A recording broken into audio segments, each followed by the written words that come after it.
जय हिंद दोस्तों। आज मैं आपको बताऊंगा कि भारत में सबसे ज्यादा लोग किस संस्था से लोन लेते हैं, कितने परसेंट लोग बैंक से लोन लेते हैं, कितने परसेंट लोग एनबीएफसी कंपनी से लोन लेते हैं जिसे नॉन बैंकिंग फाइनेंशियल कंपनी कहते हैं, और कितने परसेंट लोग अदर अलग अलग संस्था से लोन लेते हैं। आज इस पर बातें बताने जा रहा हूं, इस पर चर्चा करने जा रहा हूं, तो आप पूरे वीडियो में बने रहेंगे। आपसे रिक्वेस्ट करूंगा आगे बढ़ने से पहले लाइक करेंगे वीडियो को, और मन में कोई सवाल प्रश्न आएगा इस वीडियो से संबंधित आप कमेंट बॉक्स में लिखेंगे, उस पर भी वीडियो बनाने का प्रयास करूंगा। आपकी जानकारी के लिए बता दो कि भारत में जो आम लोग हैं, चाहे खास लोग हैं, कोई भी हो, आपको बता दूं कि सबसे ज्यादा लोग बैंक से लोन लेते हैं। बैंक से, चाहे वो सरकारी बैंक हो, प्राइवेट बैंक हो, बैंक से ही लोग लोन लेना सबसे ज्यादा पसंद करते हैं, उधार लेना सबसे ज्यादा पसंद करते हैं।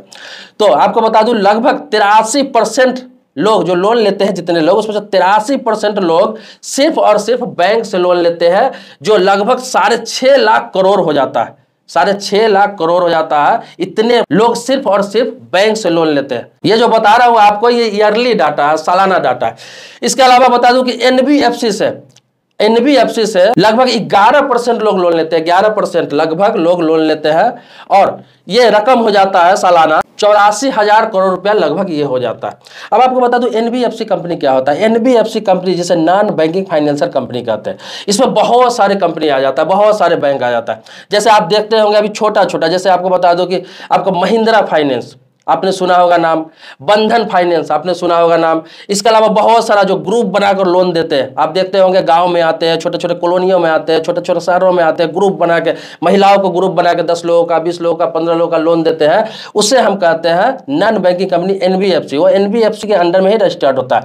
ये भी आरबीआई रजिस्ट्रेशन देती है, रजिस्ट्रेशन देती है। वो सरकार की संस्था एक तरफ से आप इसे मान सकते हैं, क्योंकि पूरे गारंटेड होता है। जो सरकारी में जितना गारंटी होता है उतना इसमें भी होता है, और पैसा देने का तरीका भी वही होता है, और वसूलने का भी तरीका वही होता है।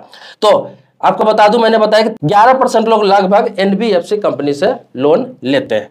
तीसरा सबसे ज्यादा लोन लेता है कहां से, आपको बता दूं हाउसिंग, जिसे होम लोन कहते हैं, हाउसिंग लोन कहते हैं, वहां से लोन लेते हैं। अब ये हाउसिंग लोन में सब कोई आ जाता है, फाइनेंस कंपनी भी आ जाता है, या फिर आपको बता दूं बैंक भी आ जाता है, कहीं से भी। तो तीसरा सबसे ज्यादा लोग हाउसिंग लोन लेते हैं, जो लगभग 7% होता है। 7% लोग ही हाउसिंग लोन लेते हैं। आप देखते हैं हाउसिंग लोन है, हर कोई नहीं ले पाता।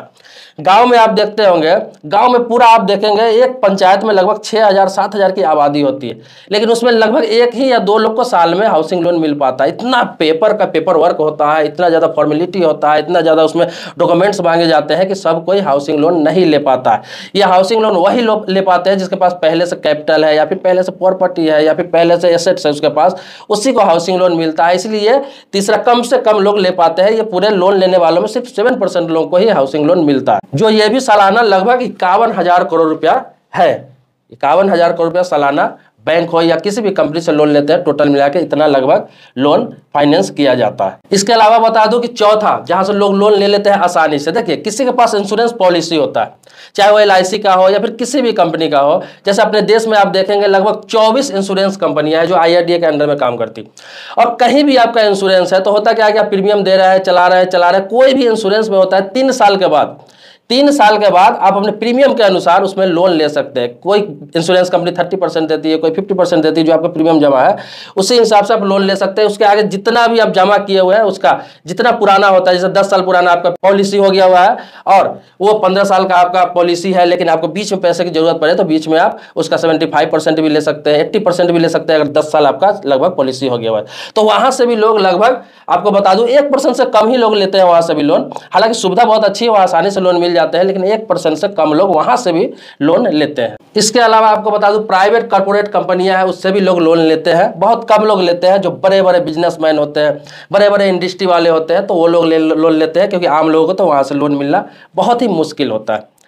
तो आपको बता दूं कि ये लोन लेने का जगह मैं बताऊं कि कहां से लोग ज्यादातर लोन लेते हैं और कहां से किसको लोन मिलता है, कहां से किसको लोन नहीं मिलता। आपको जानकारी के लिए बता दूं कि मैं एक डेडिकेटेड पूरा वीडियो बना दूंगा। अगर आप चाहते हैं कि कहां से आम लोगों को, जो आम आदमी है, जो मिडिल क्लास लोग है, उसको कहां आसानी से लोन मिल सकता है, कहां से वो लोन ले सकते हैं कम डॉक्यूमेंटेशन करके, कहां पर बहुत कम कागजी कार्रवाई करके लोन ले सकते हैं। मैं इस पर एक डेडिकेटेड पूरा वीडियो बनाऊंगा, आप कमेंट बॉक्स में डिमांड करेंगे, कमेंट बॉक्स में लिखेंगे तो जरूर इस पर बनाऊंगा।